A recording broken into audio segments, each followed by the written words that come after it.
Welcome to the Hunter's Campfire. G'day, my name is Mark van den Bogart, hunter, fisherman, writer and storyteller. With me is Ian Hurley, technologist, hunter, hunting mentor and proud father. Together we want to help you get hunting. Our focus is helping you make the most of public land hunting right here in Australia, even if you don't live in a state where it's offered.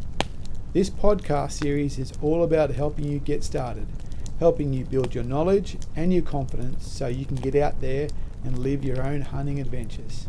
Now, let's get started.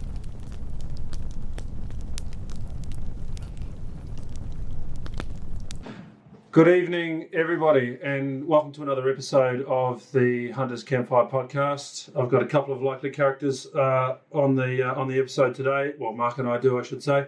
Mark being one of those likely characters, and the other one, should we call him the infamous Brian Boyle or just Brian Boyle? Look, Brian's been around the hunting industry for a long, long time. When I first joined the Australian Deer Association, I got to know Brian around the place and was lucky enough to head up to the Northern Territory and spend a little bit of time with him on a trip up there when I thought that I was going to easily wander up there and chase some buffalo in the heat, and got sent home with a lesson, I guess, on what the Northern Territory is actually all about.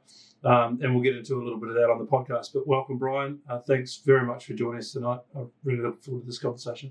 In the spirit of Queenslanders hunting and looking at all of the opportunities that we have to chase down, we've covered a lot down south. We've covered New South Wales state forest hunting. We've covered a little bit in Victoria. Had a conversation with a fella from South Australia. Well, it was South Australia, wasn't it, Mark, the other night? Yep. And now we want to head north and talk about the Northern Territory. But before we get to that, Brian, it'd be great to get a little bit of your background and history. We know you've had your hand in quite a few different programs around hunting, and it'd be great to share with the listeners a little bit of that. If you don't mind, that'd be great. For years, and Lake Sumner is a recreational hunting area. I was based out of Hamner Springs, and looked after that area, and also did a bit of work on Canada geese and native birds as well.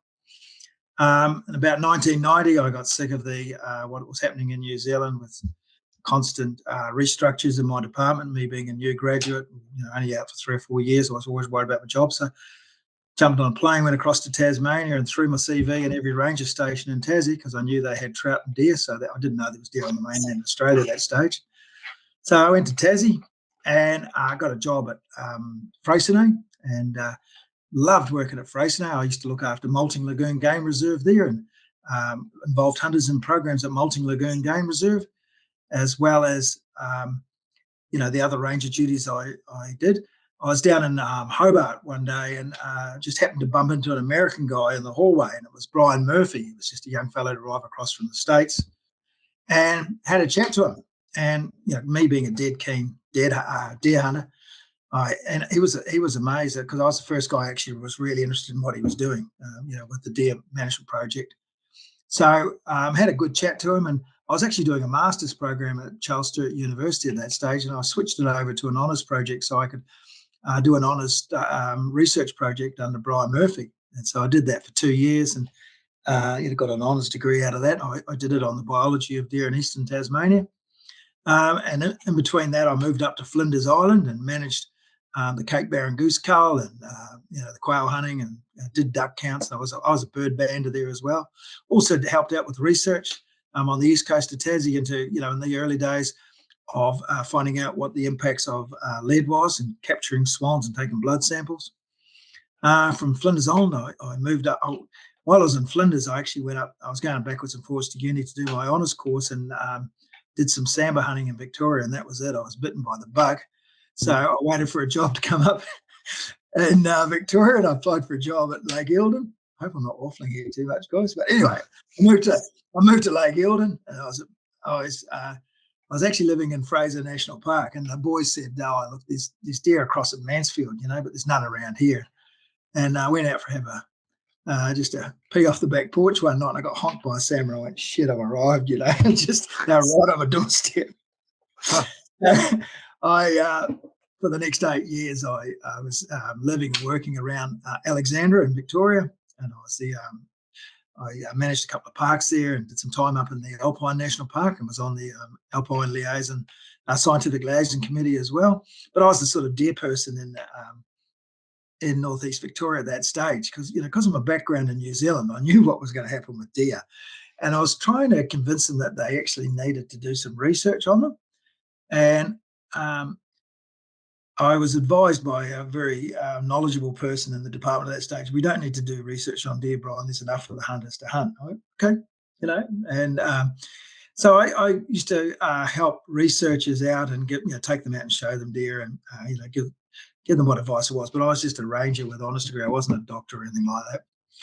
So I was there for about 8 years, and I did pest management programs there. So I couldn't believe it. I was actually getting paid to go out and shoot pigs and track goats and do a bit of deer research. I was happy as a pig in shit, but you can actually be happier as it turns out.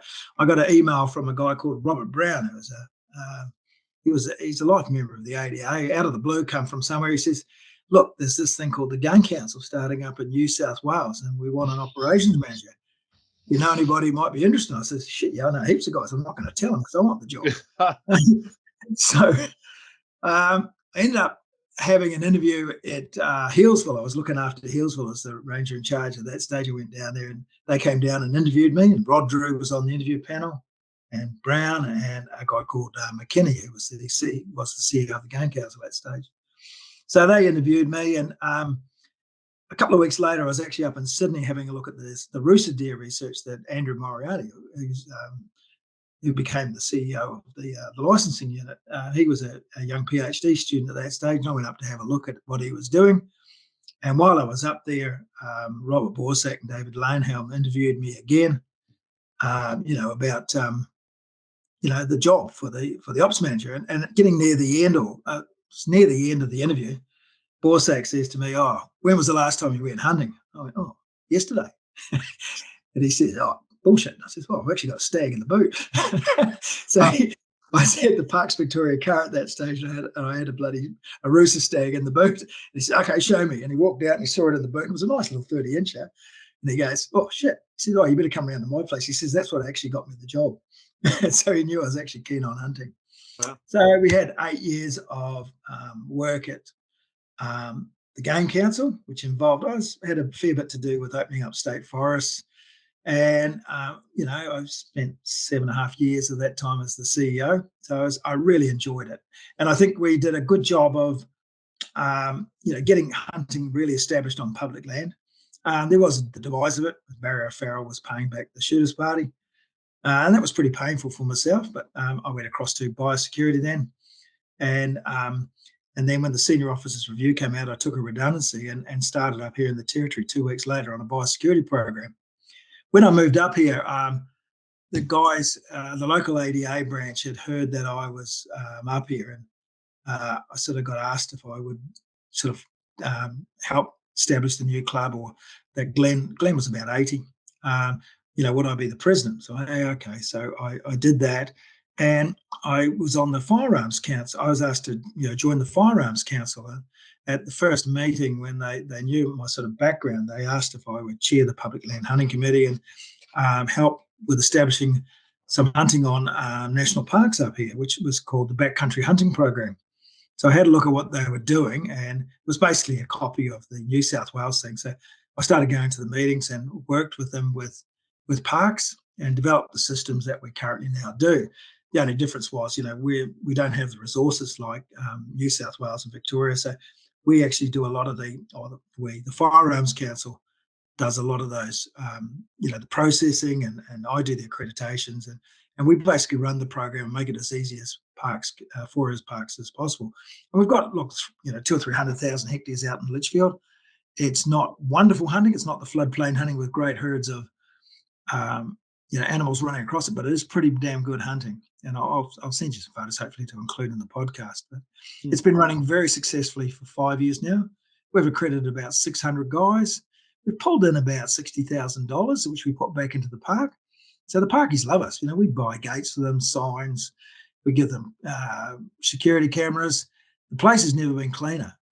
So we've built toilets out there now. We first just dug some holes in the ground, stuck a bucket with a bloody toilet seat on it and I just hex screwed it into the ground for a start. But now we've got real toilets, we've got fireplaces, we've got, really comfortable. And the parkies really like us. Last year we bought them a fire dragon so they can do fireworks. They can do lighting up better. And we pay for a helicopter to do some spraying, and we've just got a government grant for the Firearms Council when we bought an ATV with a spray unit on, and we're really going to try and help with the weeds program. So it's we get on really well with the parkies. They're totally different up here, because I've worked in New Zealand, Tasmania. They're as close to New Zealand, I think, as possible up here. All the parkies hunt, get out in the bush. They're real bushies, and they appreciate what hunting's about. And the other good thing about what's happened is, there's a lot of TOs, traditional owners, Indigenous people, work in parks, and it's their country. And the earlier in the year when we were opening up the blocks, because I go out there and clear the campsites at the start of the year, Adrian, who's one of the local TOs, had a chat to us, and he was really rapt with the job that we'd done. We've absolutely smashed the horses on the place. They don't see as much pig and buffalo sign. There's still enough there to go hunting, but we've really smacked the animals down, and they're very happy with the way the place is now. There's no rubbish, no trespassing. They don't get illegal fires. It's the same everywhere. Hunters are really responsible if they're given the chance, and just by doing that accreditation, it's sorted out the chaff from the good stuff here, and the guys we've got have been really good. So, that's it in a snapshot. I hope I haven't waffled too much, guys. I'm still very keen on my hunting. Had a bit of an involvement with the ADA board. I'm not really a board type person, to tell you the truth. I'm more operations. I like getting shit done. So I did that for a few years, but when the chance came to pass it on to someone who'd be better, I did. But I do enjoy getting stuff going like I'm doing, and with the BCH, and also work in the Northern Land Council, which is an Aboriginal council up here that manages an area that's about half the size of the other states, in Australia. And I'm doing the compliance management for that, and starting to try to talk to them about how they can better manage hunting, and so it benefits the Indigenous communities and gives hunters access to that. But I'm just not sure how that will actually go, but we're just trying to lay that seed there at the moment. We've definitely got the seed in national parks up here. We've just got to get it to that next step when things hopefully turn back to normal with COVID. I'll hand it back to you now, guys. Hopefully you're still awake. Oh, no, that's great. I'll throw you the first question. I'm sure Mark's got hundreds. You mentioned earlier, it might have been in the preamble, that you went up to the Northern Territory for a 7-month stint. You're there 7 years later, and you're about to wind up and head back down south to Newcastle.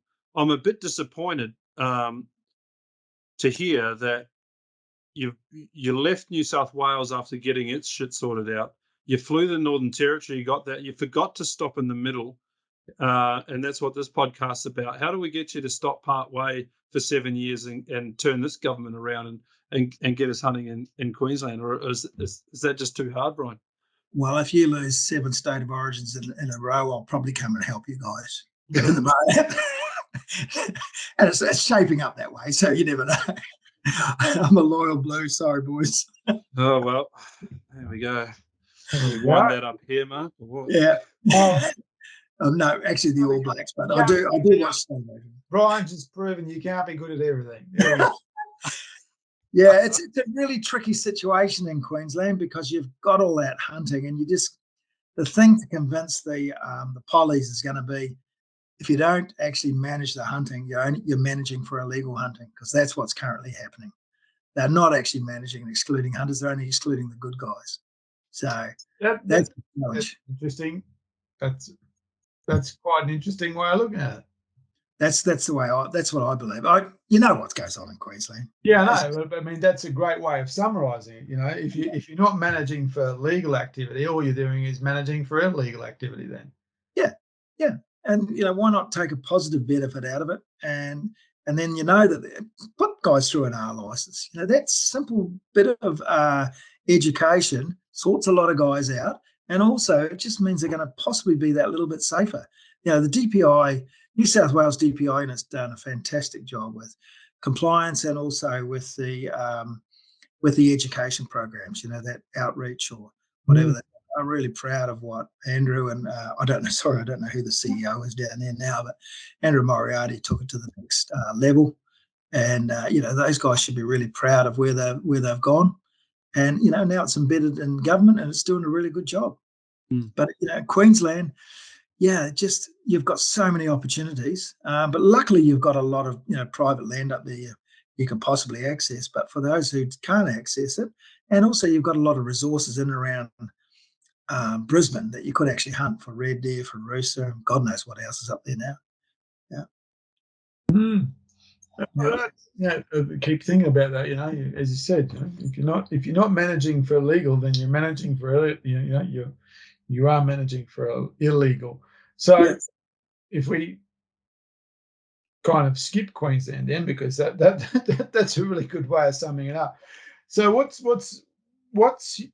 from a hunting point of view? So what are you, a deer man, or where do you sit on? Do you think? Well, I started out. My father was a duck walker. They're called duck shooters in those days. So I started out. I was mad keen birdo for a start, and then at Scouts, when I was about 14, someone showed us a video of shooting deer, and that was it for me. And but I, from the age of 9, I was hunting ducks, and I still shoot birds. I really enjoy it. I think shooting Californian quail in the riverbeds of North Canterbury is the sport of kings. And shooting Canada geese, or even these magpie geese, but Canada geese, flying up a valley is superb. But deer, I love deer. I really love hunting chamois in the summer in North Canterbury. And you can walk all day, sit down, have a snooze in the snow tussocks if it's not raining, get up and have another hunt. And I absolutely love tahr hunting, but it's starting to get a bit more of a challenge because at 64, the body's not quite what it used to be, and the nerve starts going too. But look, I'll be heading back to New Zealand hopefully in February, and I'll be either zipping somewhere for a quick tahr hunt or a chamois hunt while I'm there, and possibly up to Wakatip to have a look for whitetail.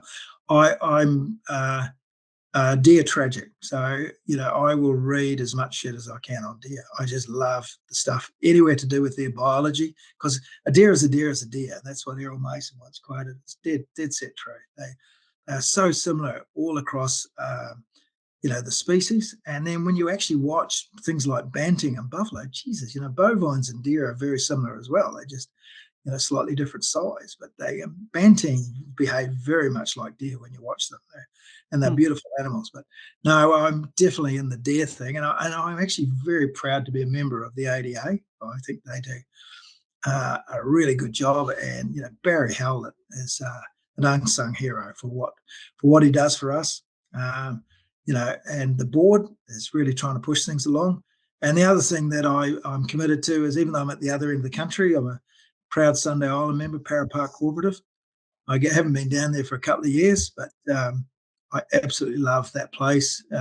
If you live anywhere within 9 or 10 hours drive and you're not a member, I reckon you're a mug. It's just the best place to go, just to observe deer. It's really well managed. I've got a great little hut in it.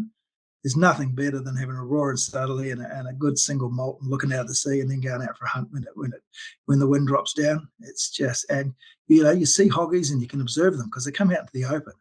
I love watching deer, and just there's so many things that they do that are just so bloody interesting, and so much of it is just sort of subliminal stuff, just the way they walk in, or when you see a mature stag, whether it's a Samba or a Pierre David's deer. I watched them rutting in England, or a hog deer. A mature stag. They all walk the same. They walk heavy. Their heads are heavy. It's just fantastic watching them. And when they walk into it, and they're the biggest one. Just the way the subdominants react to them, and I just love all that reaction, and just the way they bow or they move to the side, or something's about the same size. They might do a parallel walk. All of that behavioural stuff is so good. And then the best part is you shoot one and they're bloody great to eat. So it's just, how good it's just a great package when you go hunting them. But, I enjoy hunting everything from rabbits up to buffalo, and I enjoy eating them as well. So you're right about the behaviour, because when I was in England hunting muntjac, muntjac don't look like a deer. They don't move physically like a deer. Mm. You know, they've got this more of a like a hare type of gait. But on dawn, the doe came out and the buck followed her, and that buck could have been a red. It just all of a sudden that little tiny thing was a buck. Well, you know, he wasn't a muntjac, he was a buck. The way he moved, the whole lot, you know, complete disregard for anything other than that trail he was following. And basically, and that's how I got him, because he came out of the woods and he just trotted across like any buck does when he's following a hot doe, and that was it. Got him, picked him up. So, you know, it was really quite interesting, because in the next paddock were these huge reds, but you can imagine that they were acting just the same as you know, but behaviourally they were just the same with that in that particular part of the cycle. So yeah, and I suppose that's one of the reasons why I like deer so much, and I think that's why we all like deer so much. There's that intriguing component to them. Let's talk about it's backcountry hunting. Yep. So can you give us a bit of a more detailed rundown of that process and how that works? Okay, the backcountry hunting is basically modelled on the R license, but it's, you know, we've only got the one block at this stage. But basically, you go through an accreditation, which is modelled exactly on the R license, plus a few of the issues you'll have in the territory, i.e., there's snapping handbags in the river that want to eat you, and it's rather warm up here. And then guys just sit that accreditation, and I do accreditations online as well for guys if they can't make it up here, and so I'll just put them through the same one. It takes about 40 minutes. And then you have to get a permit. Now, I want to just clarify that you know, a lot of the hunting that NT hunters had has been lost. So this was set up to make up for all the hunting that NT hunters had lost. So it's primarily for NT hunters, but if you do your accreditation, there's backcountry hunting group, guys will take you out for a hunt. But you have to be accompanied by an NT person you know, on the hunt. And there's two reasons for that. One is, you know, so we don't get swamped, because, you know, the NT hunters will be pushed out again because it would just be booked out. And two, you know, there is risks up here to do with whether it's crocodiles or the heat, and having an experienced local hunter with you, you know, it's a lot different. You know, I've only hunted New Zealand, you know, in Tassie, Victoria, New South, Queensland, and here. This country, people, you know, see it as being pretty flat and open, and they think it's, you know, it won't be challenging, but they are surprised. Experienced hunters, you walk for 12 hours and 35, 38 degrees, and it's, you know, 50, 60, 80% humidity. It knocks you around. And there is skills in it. I actually met a really good hunter this year. I shared a camp with a guy called Mick. I've followed him for years. I know he's a good bow hunter, but I just happened to meet him out on the block. And he works for Power and Water up here, and they've actually, the university up here has done studies on how to better manage yourself in the heat. And so I completely changed the way I hydrate, and now I don't have to carry, you know, I was carrying 10 litres of water a day, you know, for a 10-hour hunt. And now I can get by on 6 litres, and not carrying that extra 4 makes a difference. And it's all based around having cold water. You know, I carry one of those Yeti things now, and have ice in that and fill that up, and I have another Yeti with hydrolyte, and also chilling your core down rather than just drinking to hydrate. It's actually about chilling your core down and managing your body heat, not just and you know, I can walk quite comfortably, you know, 10, 12 hours. I'm starting to get a bit sore at the end of it. Sometimes I've done 15-hour walks, and that's a long day for an old fella. You know, I'm not that young anymore, but, you know, you can manage it. And that's the sort of mileage you have to do on the backcountry hunting block to get animals. You just, you know, you got to have the attitude. If there's nothing in this gully, you go to the next one. And if there's nothing in that, you go to the next one. And eventually you will get onto pigs or horses or buffalo. So you just got to have that attitude, and there is good hunting out there, and it is bloody superb. You know, the country is not floodplain. There's small floodplains, but the rest of it is sort of undulating hills, some of it's steep, you know, with creeks and creek lines in it, and it's magnificent open woodland. especially after it's being burnt. And you just wander through that. And, eventually you'll bump animals, whether it's along the creeks in the middle of the day. If it's 38 degrees, it's great because, you hunt during those hot hours because the animals are concentrated on the water. And then you pull up about 2 o'clock and they have a snooze for an hour. And then you hunt from 3:30 through till dark, and then you walk the 2 or 3 hours home. So it's a really good block for that. So so just think of the R license. It's very similar to that. We have a permit system. It's broken up into the block's broken up into 3 areas, and each one's about 100,000 hectares or so. So it's more than enough, and you can walk 3 or 4 hours either side of the main track.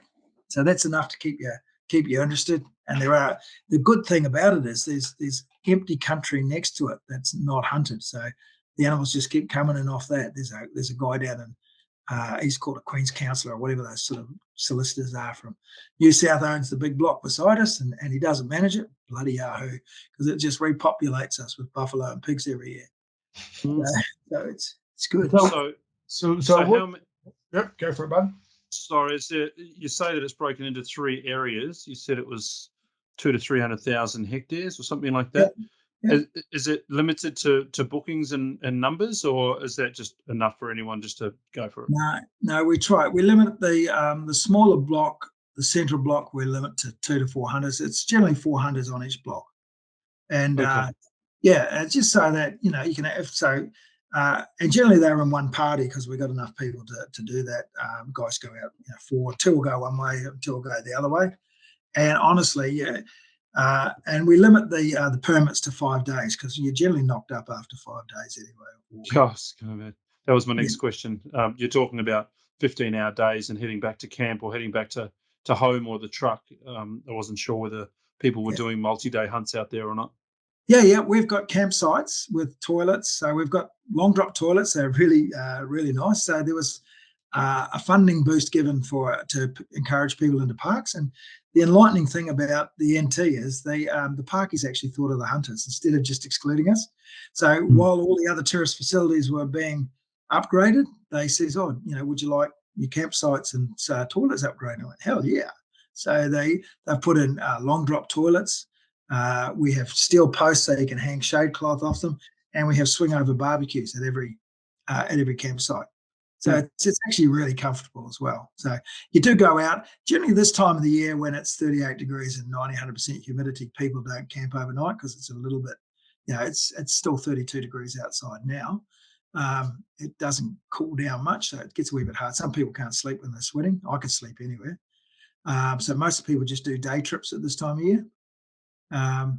But we close the block up when it gets to about, generally when we get about 150 mils of rain on it, it gets too boggy, and we don't want people to get stuck or, get swept away in the creeks because you get flash flooding through the place. And it gives a place of rest. And when we go back in again, the animals are all there again. It's great. So if you didn't have to worry about anyone else booking it, if you could just make a decision on the right time to come up there, what is the best time of the year to go up there and hunt buffalo if you're not used to all of that heat? The best time is actually at the moment, but it'll probably be a bit challenging from guys from south of Rockhampton. Really August and July, August for people, I say southerners, Brisbane south. July, August, it's about 32 each day. It's just nice. You get that cool breeze, or to us, 32 with a bit of wind feels like a cool breeze, cool southerly. So it's you can handle that because there's low humidity. You've just got to manage your water, and you really enjoy it. It is pretty damn good. And what makes November better? Because it's you get that flush. It's damn hot, and the animals go to water. Right. Okay. Yeah, you get that flush of green on the burns. So we're out there grubbing weeds out a couple of weeks ago, and I shot some horses. I was hoping to get back this weekend to shoot the pigs on them, but we had a lockdown, damn it all. So there is really good hunting at this time of year. So So with game, so it's buffalo, pig, and horse. Buffalo, pigs, horse. You're allowed to shoot scrub bulls, but you got to check, make sure they don't have an air tag in them because some of them do. But we do have the Brahmins and the Boss tourist types, the old Redskins. Yep. And we have cats. And there have been deer spotted on the place. I've seen sambar crap in the place and cheetah prints. And I have monstered that area and haven't been able to find the animals. So they have seen rooster, sambar, and cheetah, but no one's shot one yet. Tipperary, you would have heard of that station. It's next door. So, okay. So yeah, that's where those animals would have come from. So if you're camping, multiple days, you're taking in the water. There is no water there, so you're taking everything in? Yeah, generally take the water in. You can drink the water out of the creek, but, you don't know if a buffalo or a pig's been wallowing in it as well. And also, I always carry a super straw, one of those things you can pull the water through. Straw, a super straw. I have used them once where we ran out of water. I had a younger fella who drank a lot of water, and we were 2 hours from camp. We'd run out, so we actually had to jump in the creek and cool ourselves down once we found a safe place to cool ourselves down, because you've got to be able from the handbags. Yeah, you got to be able to see the bottom, and that's where we drank too. So, just got to be aware that there's salties in all the creeks. But yeah, look, it's so you can drink the water, and there are guys up here if it's a fresh spring, but I prefer to take it. I just don't want to get crook. I just so very careful. Said you're doing 6 litres a day. That's if you're in there for a month, just kind of doing the multiplication in my head, that's a fair. You're actually hauling in a lot of water. Yeah, we take for 2 or 3 guys, we'll take in 40 or 50 litres in the big jerry cans, and then we'll also freeze down 1 1/4. So, and when I worked at fisheries, we had a super freezer there, so we would chill it down to -40, and that keeps all your food cool. And then you stick that in your pack. It's keeping you, and you drink it as it melts. Plus, what I have in my my Yeti, rather than just sucking out of warm water. Drinking cold water is really, really important. Yeah, it's an interesting thing to bring up about that. I've never Could heard be a good Pilliga trick there, Mark. Yeah, look, I mean, I've been down in Pilliga when it's into 40s in January, and it's the humidity's right up there because it's that time of year when all the storms are rolling through, and you're literally drinking water all the time. There is no real water source in there, so we take that in with us. But I've never heard about this drinking cold water. That's quite interesting. I mean, taking electrolytes and all that kind of thing, but actually drinking this, trying to keep it as cold as you can, so it's actually having a cooling effect as well as a hydrating effect is quite interesting. Yeah, Charles Darwin University, there's a doctor up here, so I don't remember his name, but I'll send you, and you can put the link on there somewhere if guys want to look at it. Mm-hmm. So they've done a lot of studies on the power and water employees up here. They have to wear full gear. If they're working on electrics, they're wearing coveralls and boots, and so you can imagine working at this. So that's why Charles Darwin University's done the study on it. And this Mick was a Sparky for them, and that's he's the one who schooled me up on how to do it better. So it really is. It's worth buying a Yeti if you're going to be doing that, and just because the Yeti will keep your ice cool all day, so you just keep topping it up with your water. So you're putting that really chilled water into your core. Oh, okay. Really, so it's basically the cold, and you're putting water into it, and so it's slowly cooling that as well. Okay. Yeah, and they really work well. I have hunted out in the build-up, in November in Arnhem Land, and this, when I first arrived up, and one day I actually drank around 25 litres because we were hunting really hard, and I didn't get up for an old man wee-wee that night. That included, that was just because we did 3 hunts each day, and it was just the water was pouring. I was going out with an ex-army guy, and we would chug, 1 or 2 litres. Carry 4 litres, and I drink all that, get back to the car, chug some more, have a break, we go for another hunt, come back, have some Coca-Cola, shit like that. And it was just pouring out of me. And I just went, man, it's amazing, when you get into these, you've done it out in the Pilliga, but if it's 38 degrees and 100% humidity, it just pours out of you. And when you shoot an animal and you start working on it, it's just, it's amazing how much sweat you'll lose. Yeah. one year actually the best billy I ever shot down there, when I pulled it out, it was in that January, and I put, kind of didn't think about it. Shot it. Oh, I got it. Pulled it out of the scrub. Pulled it to the truck, to the track. Behind the truck. Got it there and went, okay, something's happened. Something's happened here. Drank some water, and just for the rest of the day, I just had. It wasn't I wasn't ill. I just had no energy. That was it. I'd kind of gone past the point of, and so I had to rehydrate. And I was just, I think I got back to camp, had something to eat, and I was, just literally in bed by 6 o'clock or something like that, and slept right through. Just hit that point where that's it. I've gone past them. I've done something here. Something's broke. Yeah, it's amazing when you're out on that country. I work with Indigenous guys now, and I still have my boots on. I feel like my feet are getting burnt there and bare feet, and I've got my backpack with all the water, and they'll take a 350 for a day. It's just different metabolism completely. It is. Yeah, if you ever get the chance to go out on country with locals, take it. It's well worth it. It's just you learn so much from it. I'll give you another hint if you're going to be hunting in the heat up here is also going and getting light sort of tights, long undies so that you don't chafe, but you can get the really light airy jobs and having lighter clothing. I mean, light color clothing. I hunt in shorts generally, unless I'm pushing through an area where there's lots of brown snakes because they're just starting to come back now, but we've been pretty lucky here. And wear light color clothing. It really helps. Yeah. The other thing is instead of carting the whole buffalo head back, there's a sale on at the moment. Bunnings have got Barco saws. So they are the best ones. They're about 20 inches long, whatever that is in newspeak, with about 15 to 20 teeth per inch. If you go and get one of them and you skull cap your animal, you will halve the weight of the head. Because if you're carrying, 20 or 30 kilo head for a few hours, it starts getting a little bit weary.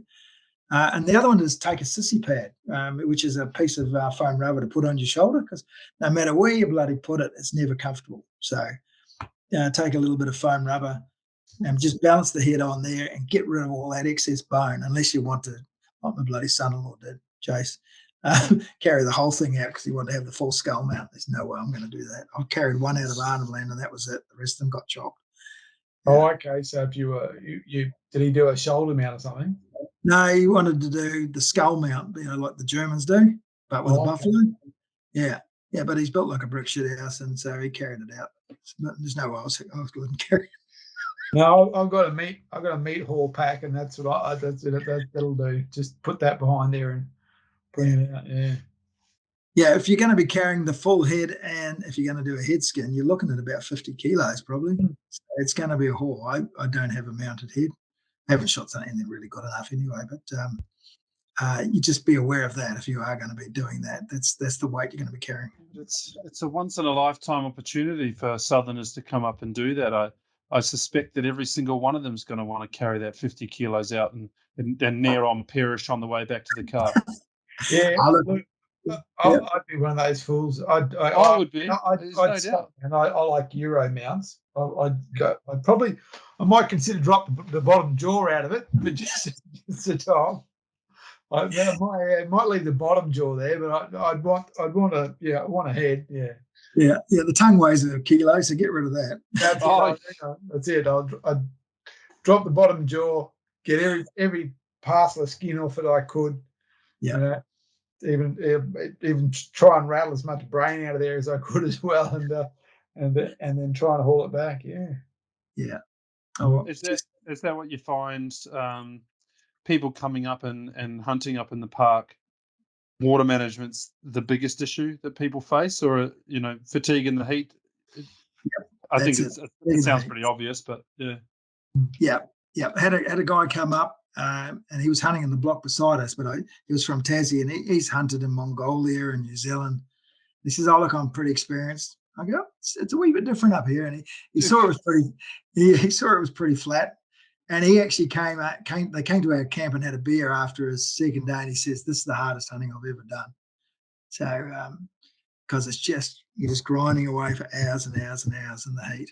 He says it's way harder than tar hunting or climbing up for it. He hunted those Marco Polo sheep and somewhere in in Asia. He says he thought that was hard, but he says, nah, walking around in 38 degrees for 10 hours, that's hard.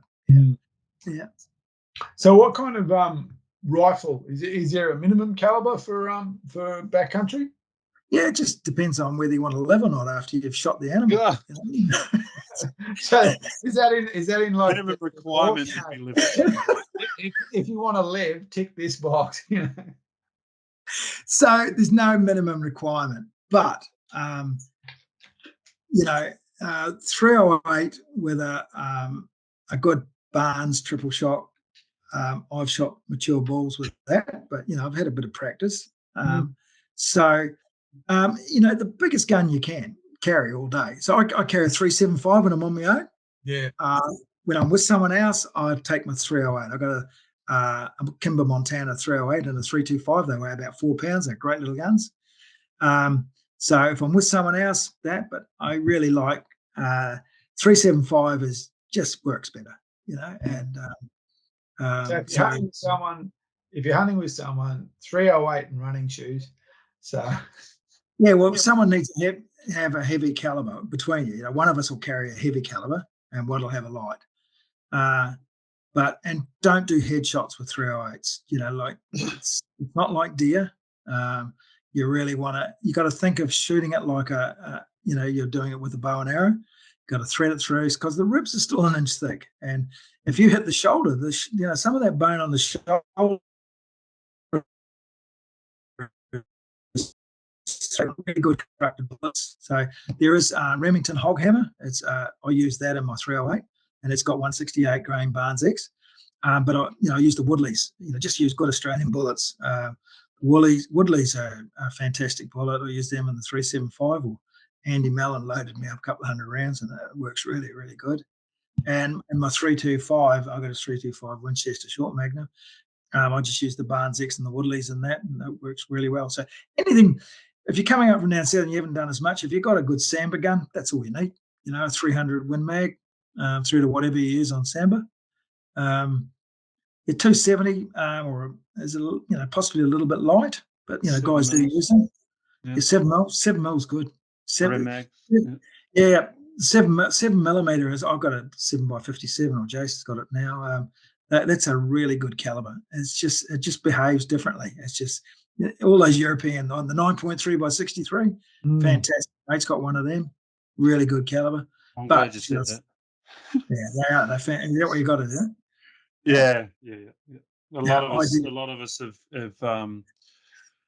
of us have tuned into the 7 mils now. If I look around sort of our hunting crew, a lot of the new hunters that have asked for what calibers to get for general deer hunting, anything from Samba through Reds, it's a big caliber on fallow, but you're going to do it anyway rather than buy another rifle. Next shoot them so that you don't waste too much meat, sort of thing. But there's a lot of people carrying the 7 mils. So certainly 308s are around still. People 270s, but that seems to be the caliber of choice at the moment. It's in vogue. Yep. Well, 7x57 is fantastic caliber. That's the one I had, and I've shot Samba with it, hog, deer, tara, chamois, every bloody thing. It's an old Morser.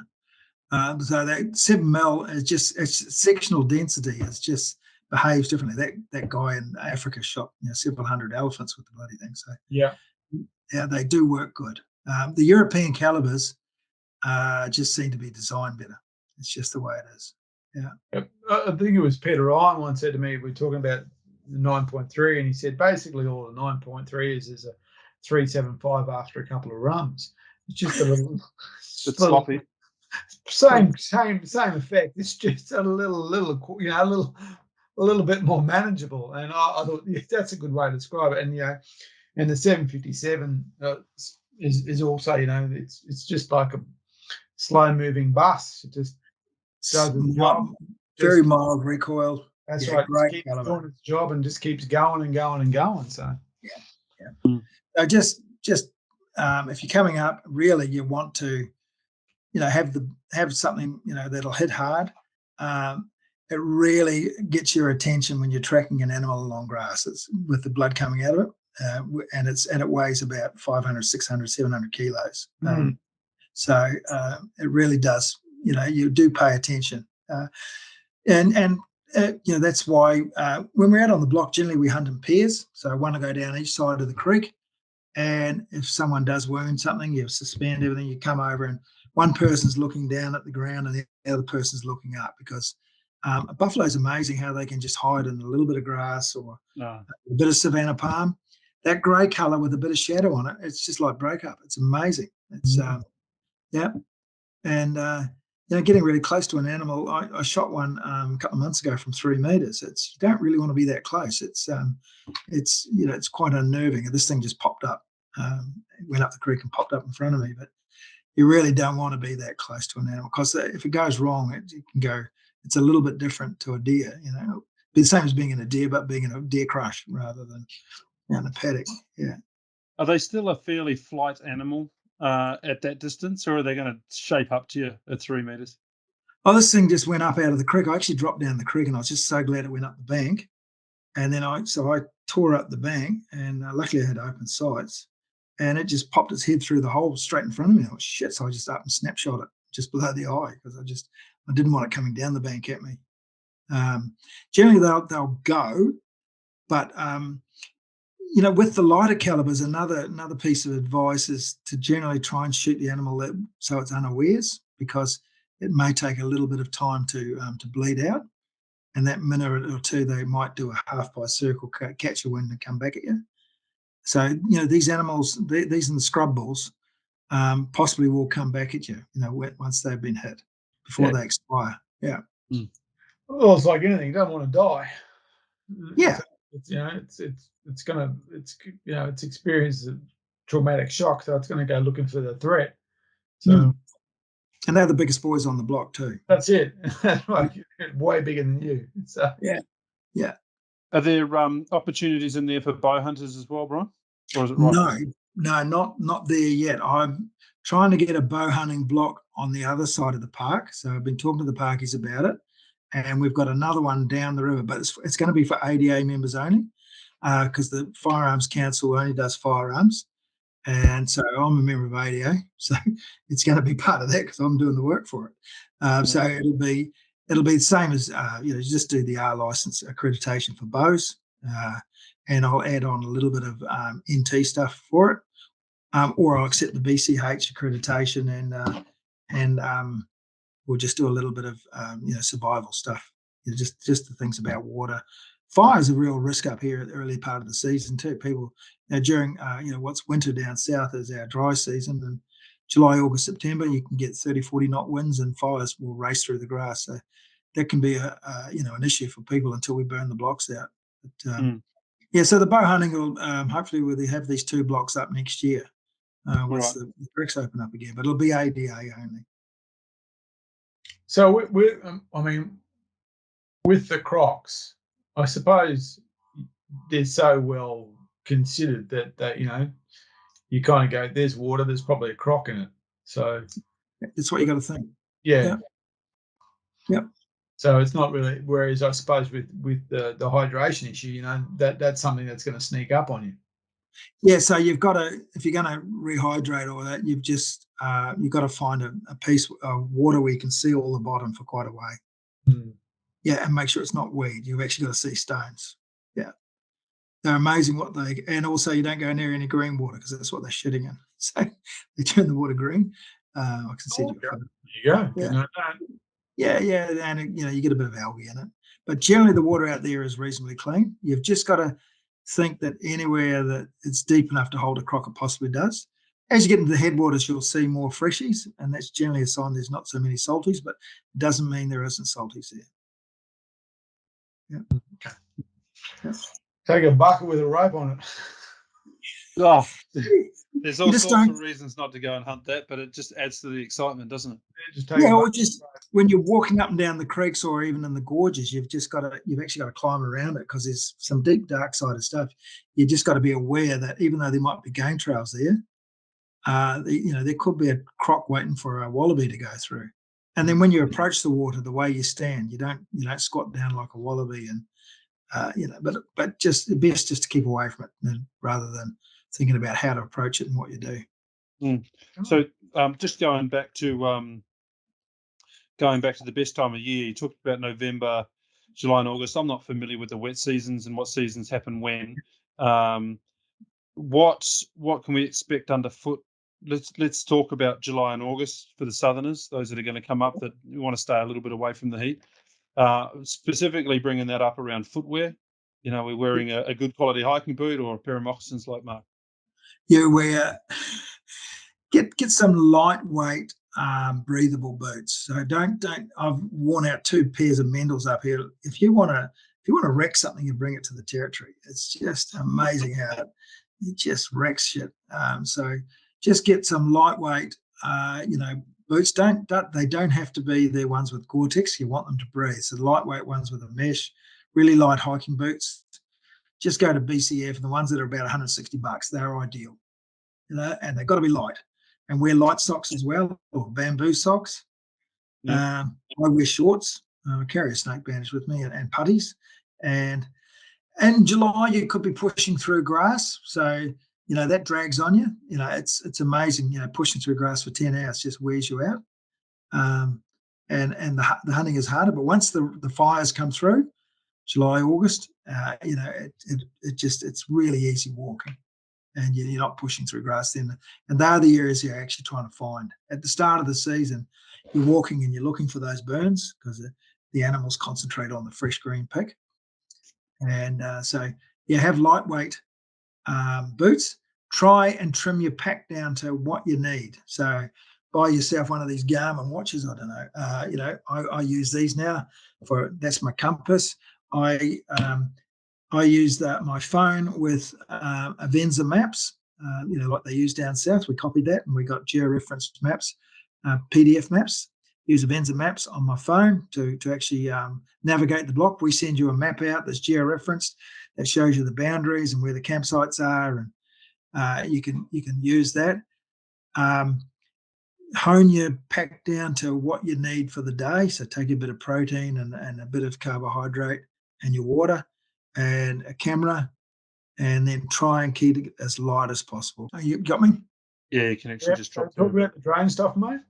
Yeah, so rather than just go straight into drones, maybe if you could just talk about how to pull apart a piece of ground. How do you manage a hunt if you're preparing for it, and then once you're on the ground, what tools you're using? That's probably a good place to start. Yeah, well, it's a hunt in the NT, or even I used to do this down south with my samba hunting. It's not just about rocking up to where you're going to go.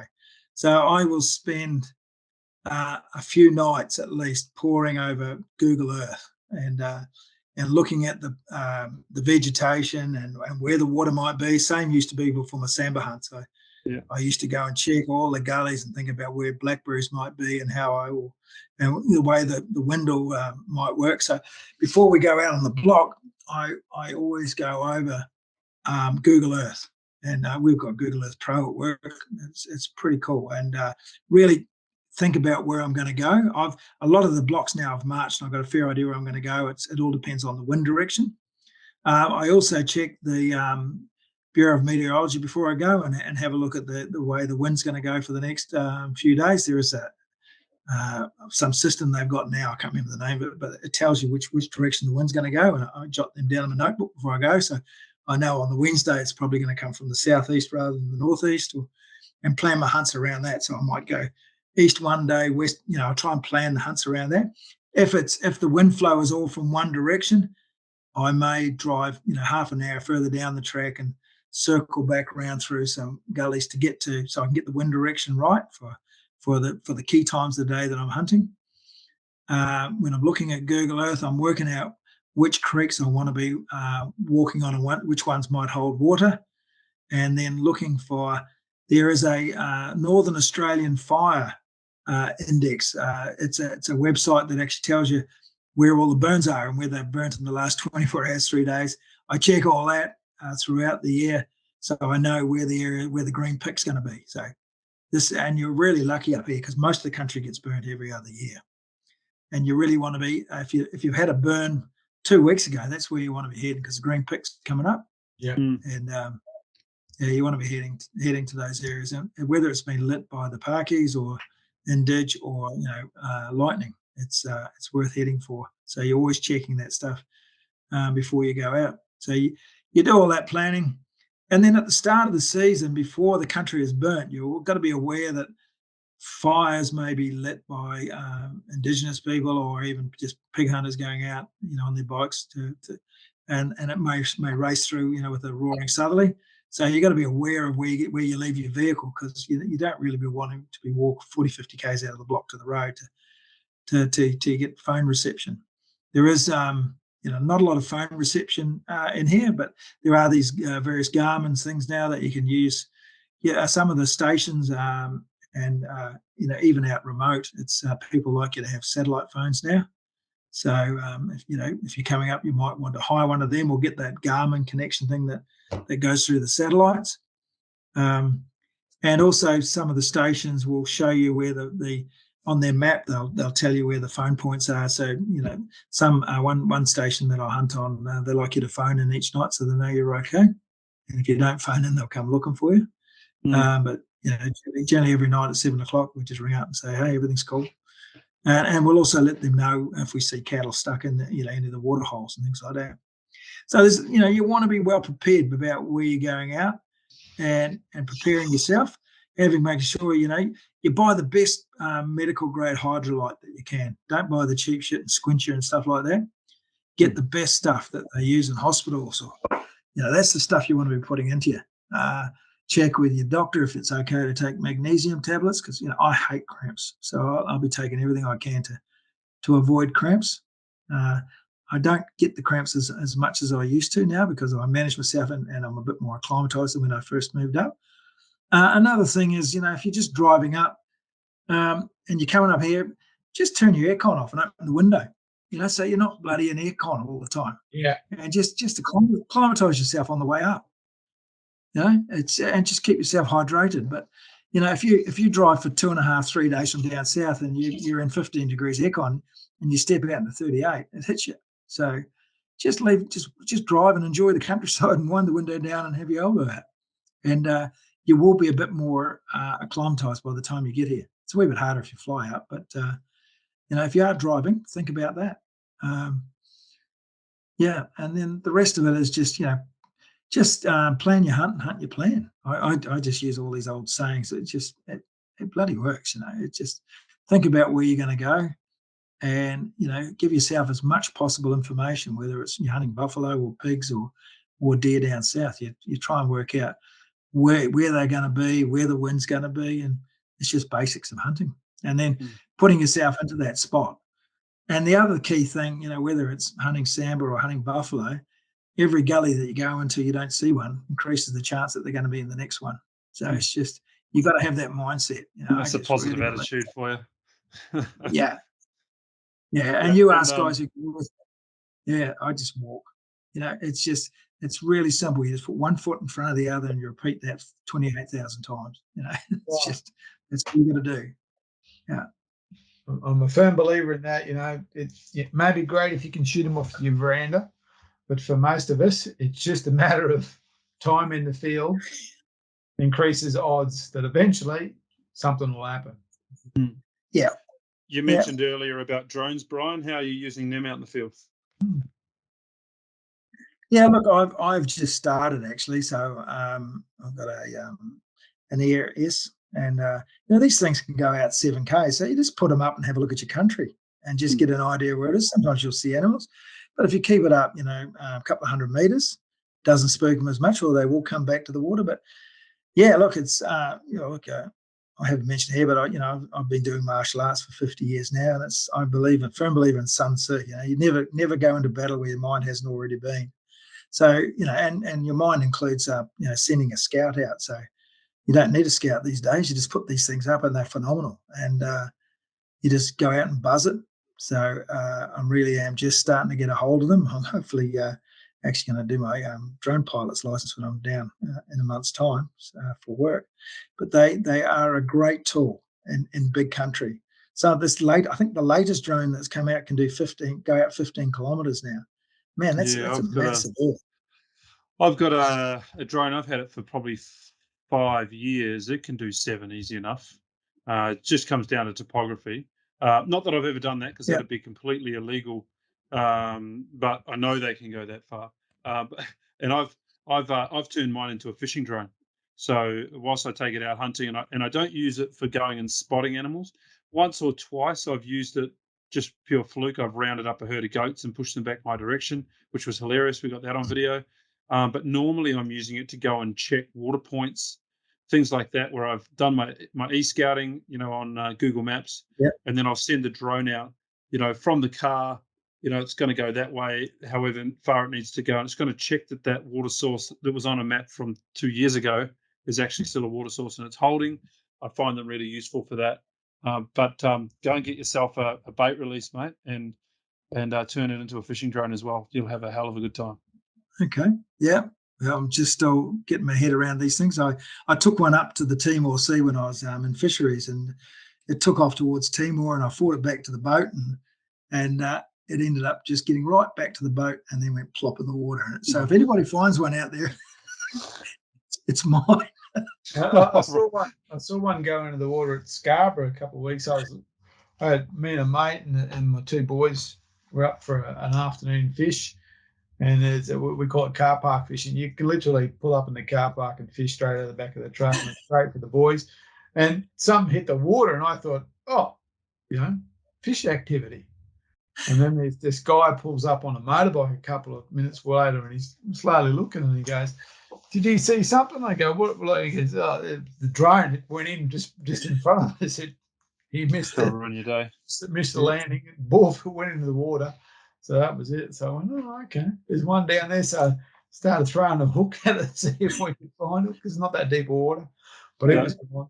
Yeah, if I can give you one tip then, Brian, for the new drone pilot that owns a boat, I assume you still have a boat.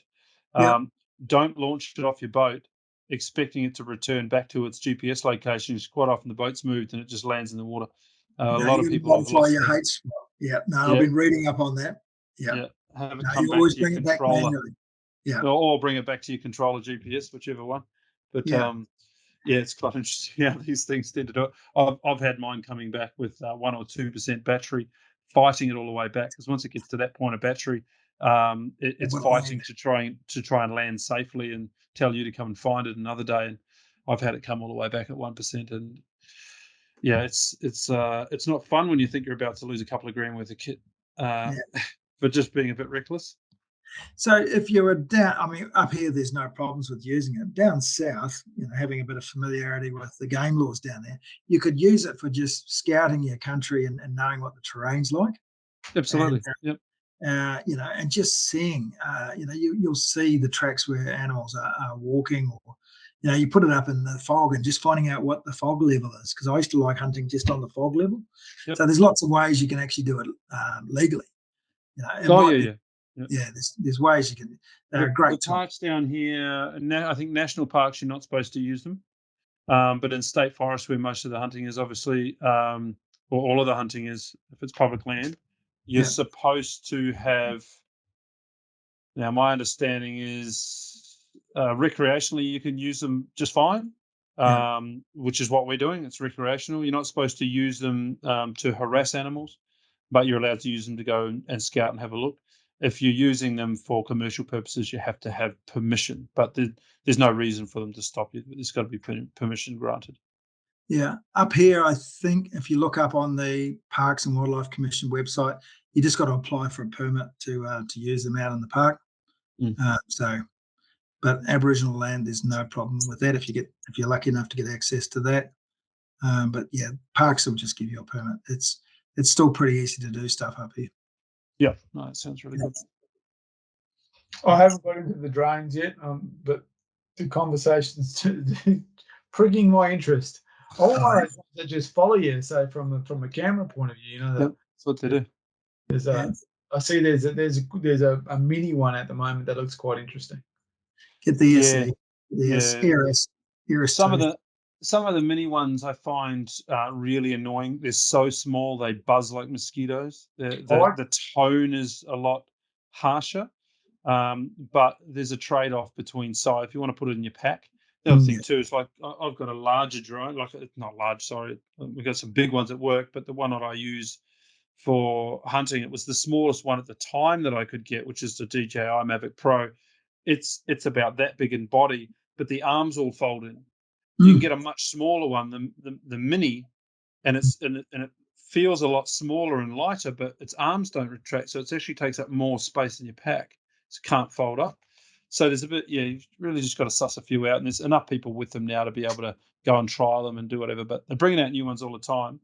The noise factor is the one that you want, but almost all of them, Mark, now have a follow me function. They've got two of them. One of them can track an object.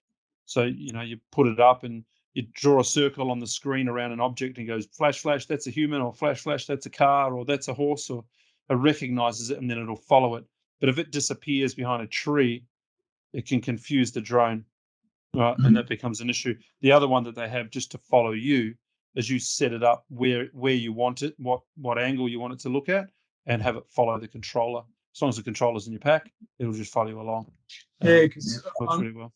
I'm getting more and more into video production, and I thought, that for a what they call the B reel, actually getting some footage that's not just you looking out, because a lot of the trouble hunting videos by yourself, you've got a very limited, point of view. So thinking about the drone for that.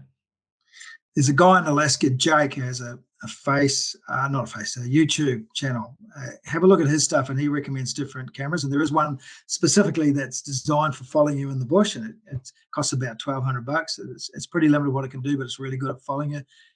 But his is a really good channel. Just type in Jake and drones, and it'll come up with this dude from Alaska. I've been watching, and he also does really good instructional stuff. So, Very interesting. Yeah, they're a good tool. They're quite sophisticated in what they can do. Yeah, get away from sophistication. So let's talk about some basic things about hunting. If you one of my interests is, like I said, martial arts, and one of the key things I think that hunting is actually a form of Zen, and that's I think we need to sell that as hunters to people. It's not just about going out in the bush. It's actually it's a whole experience. It's and it's I think it's very, very similar to me to martial arts, because it focus, when you're hunting deer, or you're coming in, whether you're bow hunting a pig or you're sneaking in on a buffalo, your mind is really concentrated in this. You're in that space, that same space as, when you're lining up opposite someone with a sword, or you've got your sparring gear on. So it's and it also, just being out in the bush, it's the hunting is a total experience. And I think the ADA and its magazine is doing a really good job with the magazine. It's not just about going out and shooting a deer. They're looking at the total hunting experience and putting that in our mag. And I think we should be very proud of what Barry and Ken are doing. It's a really quality magazine they're putting out there. And if people on your podcast aren't members of the ADA, I think you can download an app, have a look at the magazine, and just have a look at some of the things that we're talking about now as hunters. It's not just about going out and getting antlers. Are fantastic. I love black antlers and I love bighorns, but it's the whole hunting experience that gets people in time and time again. It's not just there are some people who are really mad keen trophy hunters, but for most people it's that time out in the bush, that connection with the bush that you don't get. When I was a ranger, I used to talk to people, and trampers and bushwalkers are they're in the bush or they're passing through it, whereas hunters are a part of the bush. They become a part of the environment. When you're a predator, it's totally different than being an observer. That's right. It's a complete different experience. I think it's what I always think is basically it's the difference between being a participant and being a tourist. Often it seems that when especially the way things are going, bushwalking and all that stuff is almost like a form of tourism. You're off to see this thing and get okay, we climbed this peak, or we saw this, we went to this waterfall or something like that. But when you're hunting, you have a wholly different approach to what's going on. And it was Andrew Day, wasn't it? We've got a previous podcast with Andrew Day, who's a psychologist, and he talks a lot about the psychology of hunting. And the very interesting thing that he talks about is how that some of the measures of good mental health, if you got that list and then wrote down what you do when you hunt and just removed the word hunt, the list is very, very similar, like challenging yourself, making a plan, practicing, learning from your mistakes, having a network of like-minded people who you can discuss and talk with, all those kind of things.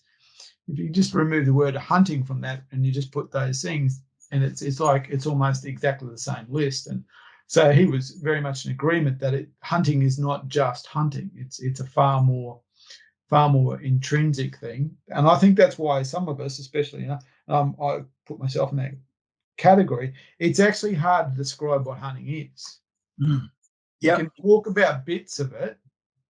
You can talk about processes and you can talk about things, but people say, well, what is it? And then that becomes very, very difficult to describe because it's so intrinsic, I think, for people.